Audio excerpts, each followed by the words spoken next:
Inilathala na ng Alas Pilipinas ang lineup nito para sa SEA Women's V-League 2025 at kapansin-pansin ang kawalan ng mga Phil-Am players sa lineup. Bakit kaya hanggang ngayon ay hindi pa rin aasikaso ang mga papeles nila? At sino-sino ang naligwak sa lineup? Pero bago pa man ang lahat, kung hindi ka pa nakapag-subscribe, please like and subscribe at pakispike na rin sa bell button para lagi kang updated sa mga volleyball ganap. Walang mga Phil-Americans players ang maglalaro para sa Alas Pilipinas sa 2025 CV League.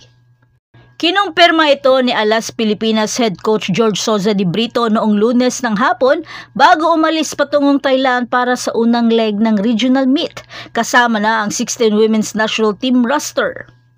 Phil-Am's not yet cleared. Saad ito ni De Brito na tinutukoy sina Brooke Van Sickle, MJ Phillips at Tia Andaya na lahat ay naglaro sa non-FIVB sanctioned VTV Cup sa Vietnam noong nakaraang buwan.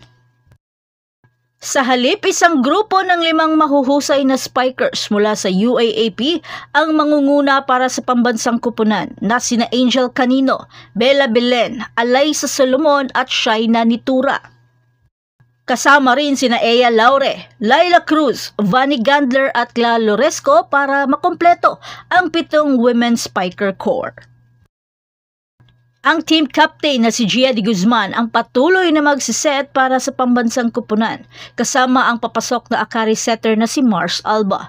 Magiging libero naman sina Don Macandili Katindig at Justin Hazareno, ang parehong libero duo na naglaro sa 2025 VTV Cup.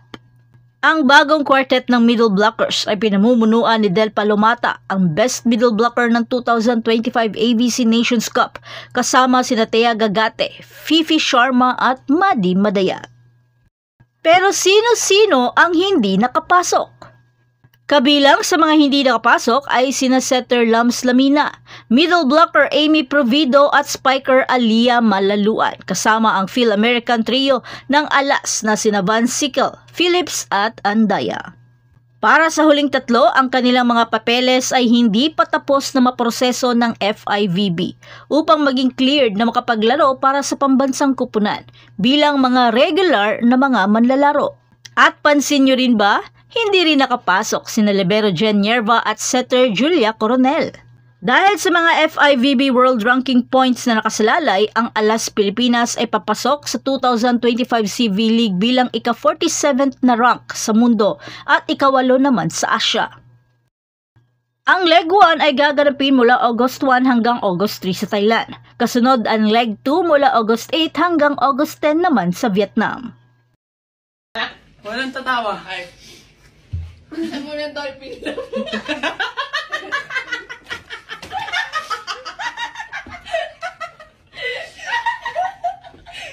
Ganito dolphin tayo. Diyan, nalulunod na ako sa tubig. Hindi ka mahihinom.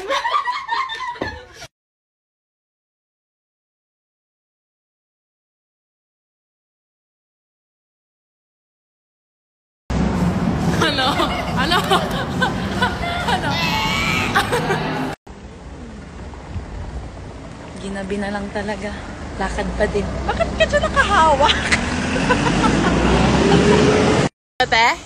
Anong gagawin ka? Ano? Paano? Isa pa? 1, 2, 3. Oto.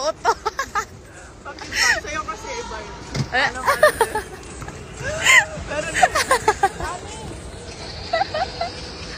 Wala. Hello. Antok ka na eh. Antok. Kaya. Tingin muna.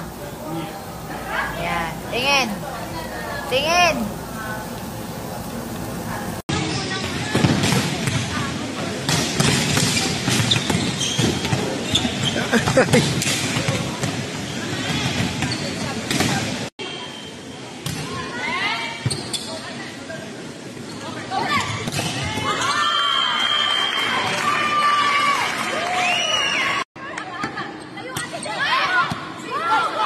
Go Bella.